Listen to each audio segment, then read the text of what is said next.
नमस्कार, स्वागत है आपका हमारे चैनल पर। मैं हूं आपके साथ शिप्रा सैनी। दिल्ली में सरकार का मतलब अब एलजी होगा। गृह मंत्रालय की ओर से लोकसभा में एक बिल पेश किया गया है, जो बिल उपराज्यपाल की व्यापक जो शक्तियां हैं उन्हें और ज्यादा शक्ति कहीं ना कहीं प्रदान करता है, जिसके बाद अब केंद्र सरकार और दिल्ली सरकार के बीच टकराव की स्थिति देखने को मिल सकती है। इससे पहले भी उपराज्यपाल की शक्तियों को बढ़ाने के लिए केंद्र सरकार ने एक बैठक बुलाई थी, जिसके बाद लगातार टकराव की स्थिति केंद्र सरकार और दिल्ली सरकार के बीच देखने को मिली थी। लेकिन अब एक बार फिर से गृह मंत्रालय की ओर से लोकसभा में यह बिल पेश किया गया है, जो कि दिल्ली के उपराज्यपाल की जो शक्तियां हैं उन्हें और ज्यादा बढ़ाता नजर आ रहा है। और इसको लेकर अब सियासी बयानबाजी दिल्ली में काफी तेज हो गई है। दिल्ली के मुख्यमंत्री अरविंद केजरीवाल से लेकर उप मुख्यमंत्री मनीष सिसोदिया ने इसको लेकर केंद्र सरकार को घेरा है। लेकिन वहीं केंद्र सरकार का यह साफ तौर पर कहना है कि जिस तरीके से दिल्ली सरकार और उपराज्यपाल के बीच लगातार मतभेद दिल्ली में अलग अलग मुद्दों को लेकर बढ़ रहा था, उन्हें कम करने के लिए यह बिल जरूरी है और यह बिल लोकसभा से पास होना चाहिए। फिलहाल ये बिल पेश किया गया है, लेकिन उसके बाद ही सियासी बयानबाजी काफी तेज हो गई है। गृह मंत्रालय की ओर से लोकसभा में जो बिल पेश किया गया है, उसके मुताबिक दिल्ली में सरकार का अर्थ एलजी होगा और विधानसभा से पारित किसी भी विधेयक को वही मंजूरी देने की ताकत रखेगा। इसका मतलब यह कि दिल्ली सरकार को शहर के बारे में अगर कोई भी फैसला लेना है तो उससे पहले उन्हें एलजी की सलाह लेनी होगी। इसके अलावा विधेयक में यह भी कहा गया है कि दिल्ली सरकार अपनी ओर से कोई भी कानून खुद नहीं बना सकेगी। आपको बता दें, सुप्रीम कोर्ट ने हालांकि इससे पहले 4 जुलाई 2018 को जो अपना फैसला दिया था, उसमें सरकार के दैनिक कामकाज में उपराज्यपाल की ओर से दखल नहीं दिया जाएगा, यह कहा गया था। लेकिन उसके बाद लगातार गतिरोध जो है दिल्ली सरकार और उपराज्यपाल के बीच देखने को मिल रहा था और यही वजह है कि ये बिल की जरूरत अब पड़ी है, जो अपने आप में कहीं ना कहीं दिल्ली सरकार के लिए एक बड़ा झटका, चूंकि उपराज्यपाल की दिल्ली में जो शक्तियां हैं वो अब और ज्यादा बढ़ती नजर आ रही है। ऐसे में दिल्ली सरकार अगर दिल्ली के हित में कोई भी फैसला लेती है तो वो उपराज्यपाल की सलाह के बिना नहीं लिया जाएगा। तो फिलहाल लोकसभा में ये बिल पेश किया गया है, लेकिन इसके बाद लगातार सियासी बयानबाजी काफी तेज हो गई है। दिल्ली के उप मुख्यमंत्री मनीष सिसोदिया ने ट्वीट करते हुए केंद्र सरकार पर निशाना साधा है। मनीष सिसोदिया ने यह दावा किया है कि दरअसल केंद्र सरकार दिल्ली में चुनी गई सरकार को खत्म करना चाहती है। दिल्ली के उप मुख्यमंत्री मनीष सिसोदिया ने संविधान का हवाला देते हुए यह लिखा है कि दिल्ली की एक विधानसभा होगी, चुनी हुई सरकार होगी। इस सरकार के पास सभी मसलों पर कानून बनाने का अधिकार होगा। संविधान में यह भी अधिकार सभी राज्यों के पास होता है। संविधान में लिखा है कि एलजी और चुनी हुई सरकार के बीच मतभेद अगर होगा तो मामला राष्ट्रपति के पास जाएगा, वो फैसला लेंगे। तो इस तरीके से अब संविधान का हवाला लगातार आम आदमी पार्टी के नेता देते नजर आ रहे हैं। लेकिन केंद्र सरकार का अपने आप में ये अहम फैसला है, क्योंकि बीते दिनों देखा गया है कि आखिर किस तरीके से दिल्ली सरकार ने अपनी मनमानी की है, किस तरीके से दिल्ली की जनता को पुरजोर तरीके से परेशान करने की कोशिश की गई है। झूठे वादे कर कर दिल्ली की सत्ता में आम आदमी पार्टी बैठी हुई है, लेकिन किस तरीके से दिल्ली की आवाम जो है वो परेशान है। वो किसान आंदोलन में जिस तरीके से आम आदमी पार्टी ने सक्रिय भूमिका निभाई है और लगातार बॉर्डर्स पर किसान आंदोलनकारियों को सुविधाएं मुहैया कराई गई, लेकिन वहीं दूसरी ओर दिल्ली की जनता उन्हीं आंदोलनकारियों की वजह से कितनी परेशान रही, उसका जिक्र एक बार भी आम आदमी पार्टी के किसी नेता ने नहीं किया। तो जाहिर तौर पर ये तमाम परेशानियां हैं जिसको लेकर दिल्ली की जो जनता है वो परेशान है। लेकिन इस बीच केंद्र सरकार का ये बड़ा फैसला, उपराज्यपाल की शक्तियों को बढ़ाने की बात शुरू से ही की जा रही थी। तमाम ऐसे मुद्दे रहे हैं बीते दिनों दिल्ली में, खास तौर पर जो उपराज्यपाल और दिल्ली सरकार के बीच मतभेद की वजह रहे हैं। उन्हीं मतभेद को कम करने के लिए अब गृह मंत्रालय की ओर से लोकसभा में यह बिल पेश किया गया है, जो अपने आप में दिल्ली सरकार के लिए ये एक बड़ा झटका है।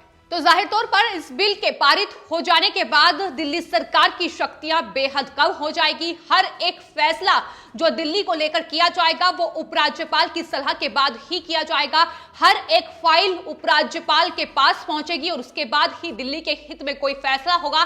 तो ऐसे में अभी से जिस तरीके से आम आदमी पार्टी दिल्ली की सत्ता पर बैठी हुई है, उन्हें अपनी शक्तियों के कम होने का एहसास हो रहा है और बौखलाहट लगातार उनकी सामने आ रही है। मनीष सिसोदिया जो कि दिल्ली के उपराज्यपाल हैं, उन्होंने तो साफ तौर पर केंद्र सरकार पर निशाना साधते हुए ये कहा कि दिल्ली के बारे में असंवैधानिक और अलोकतांत्रिक बिल लेकर केंद्र सरकार आई है, लेकिन वहीं आम आदमी पार्टी के जो नेता हैं और साथ ही दिल्ली के मुख्यमंत्री हैं अरविंद केजरीवाल, उन्होंने दरअसल उपचुनावों में जिस तरीके से आम आदमी पार्टी जीती है उसका ही जिक्र अपने ट्वीट के जरिए कर दिया। अरविंद केजरीवाल ने ट्वीट करते हुए लिखा है कि दिल्ली विधानसभा चुनाव में सिर्फ 8 सीटें और एमसीडी उपचुनाव में जो बीजेपी की हार हुई है, अब उस हार को जो रिजेक्ट वो बीजेपी हुई है, उसके बाद अब कहीं ना कहीं पर्दे के पीछे सत्ता को हथियाने की कोशिश की जा रही है। ये बड़ा आरोप अरविंद केजरीवाल ने लगाया है और इसी के तहत लोकसभा में बिल पेश किया गया है। ये सुप्रीम कोर्ट की संवैधानिक बेंच के फैसले के खिलाफ है।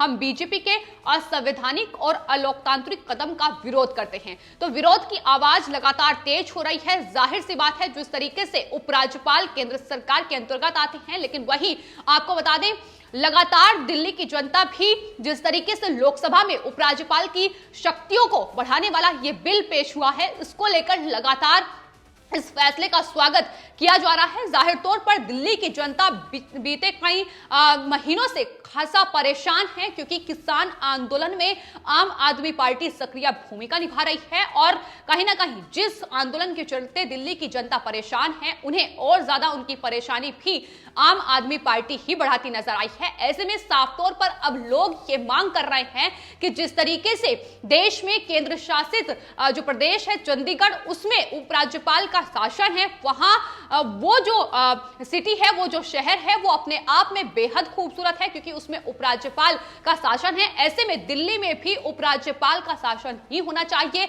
दिल्ली सरकार जो कि आम आदमी पार्टी की सरकार है, उन्हें हटाया जाना चाहिए। इसकी मांग भी अब पुरजोर तरीके से सामने आ रही है। तो यही तमाम वजह है कि अब आम आदमी पार्टी की फजीहत दिल्ली में हो रही है और उसके बाद अपने आप में केंद्र सरकार ने जिस तरीके से लोकसभा में यह बिल पेश किया है, तो जाहिर तौर पर आने वाले वक्त में केंद्र और साथ ही दिल्ली सरकार के बीच टकराव की स्थिति और ज्यादा बढ़ती नजर आ सकती है। तो दिल्ली के मुख्यमंत्री अरविंद केजरीवाल का डर लगातार सामने आ रहा है। सवाल यही उठ रहा है कि आखिर अगर सारी जो शक्तियां हैं वो उपराज्यपाल के पास आ जाएंगी तो दिल्ली की सरकार क्या करेगी। यही सवाल अरविंद केजरीवाल ने भी उठाया है। उन्होंने कहा है कि बिल ये कहता है कि सरकार का अर्थ अब एलजी होगा, तो ऐसे में दिल्ली की सरकार क्या करेगी। आरोप यहां तक लगाए जा रहे हैं कि दिल्ली की सरकार को दरअसल खत्म करने की यह कोशिश है। इस पूरे बिल को लेकर बीजेपी ने यह दावा किया है कि दिल्ली केंद्र शासित प्रदेश है और कार्य वहां सरलता के साथ हो, इसी नीयत के साथ यह विधेयक लाया गया है जो अब पास आने वाले वक्त में जाहिर तौर पर हो जाएगा लोकसभा से। तो ऐसे में दिल्ली सरकार और अब केंद्र के बीच बौखलाहट लगातार बढ़ती नजर आ रही है। फिलहाल दिल्ली उपराज्यपाल की शक्तियों को जिस तरीके से बढ़ाया गया है, वो अपने आप में दिल्ली सरकार आम आदमी पार्टी के लिए चिंता का विषय जरूर है, क्योंकि बीते दिनों भी दिल्ली में कई ऐसे मौके आए हैं जब उपराज्यपाल को लेकर दिल्ली सरकार और केंद्र सरकार के बीच टकराव देखा गया है, जिसके बाद मामला सुप्रीम कोर्ट तक भी पहुंचा है और सुप्रीम कोर्ट की संवैधानिक बेंच ने 4 जुलाई 2018 को 2 सदस्यीय खंडपीठ ने यह फैसला सुनाया था, जिसके बाद यह पूरा मामला हालांकि पहले सुलझ गया था, लेकिन एक बार फिर से विवाद हो सकता है। जिस तरीके से यह बिल अब उपराज्यपाल को जो शक्तियां प्रदान करता है, यह बिल लोकसभा में पेश हुआ है। जाहिर तौर पर अब हमलावर लगातार आम आदमी पार्टी केंद्र सरकार पर हो रही है, लेकिन किस तरीके से उपराज्यपाल की शक्तियां बढ़ाने वाला ये बिल अब दिल्ली सरकार की टेंशन बढ़ा रहा है, ये उनके बयानों में साफ तौर पर झलक रहा है। लेकिन वहीं आपको बता दें, दूसरी ओर लगातार लोग केंद्र सरकार के इस फैसले का स्वागत भी कर रहे हैं, क्योंकि जैसा कि हमने आपको पहले बताया कि जिस तरीके से दिल्ली की जनता की टेंशन कहीं ना कहीं आम आदमी पार्टी ने बढ़ाई है, उसको लेकर लोग लगातार अब आम आदमी पार्टी सरकार पर टिप्पणी कर रहे हैं। वो कह रहे हैं कि दरअसल जिस तरीके से विज्ञापनों में दिल्ली सरकार करोड़ों रुपए खर्च कर रही है और कहीं ना कहीं देशभक्ति का पाठ लोगों को पढ़ाते नजर आ रहे हैं आम आदमी पार्टी, और किस तरीके से राजनीति सिर्फ और सिर्फ अब किसान आंदोलन की आड़ में की जा रही है, उसको लेकर अब ये जरूरी है कि यह फैसला दिल्ली के हित में लिया जाए। और केंद्र सरकार ने अच्छा फैसला किया है, इसको लेकर भी साफ तौर पर लोग कह रहे हैं। और वहीं लोग चंडीगढ़ जैसे शहर का हवाला देते हुए कह रहे हैं कि दरअसल चंडीगढ़ में उपराज्यपाल का शासन है, ऐसे में वो शहर कितना ज्यादा तरक्की कर चुका है, कितनी अच्छी सिटी है, ऐसे में दिल्ली में भी उपराज्यपाल शासन होना चाहिए ताकि दिल्ली को भी इतना अच्छा बनाया जा सके। तो ये तमाम चीजें, तमाम बातें लगातार लोग कह रहे हैं और उपराज्यपाल के लिए जो शक्तियां ये बिल बढ़ाएगा, साफ तौर पर दिल्ली के हित में केंद्र सरकार का ये फैसला अपने आप में बेहद अहम है। फिलहाल आपके इस पूरे मामले को लेकर क्या राय है, हमें कमेंट बॉक्स में जरूर लिखें और चैनल को सब्सक्राइब करें। धन्यवाद।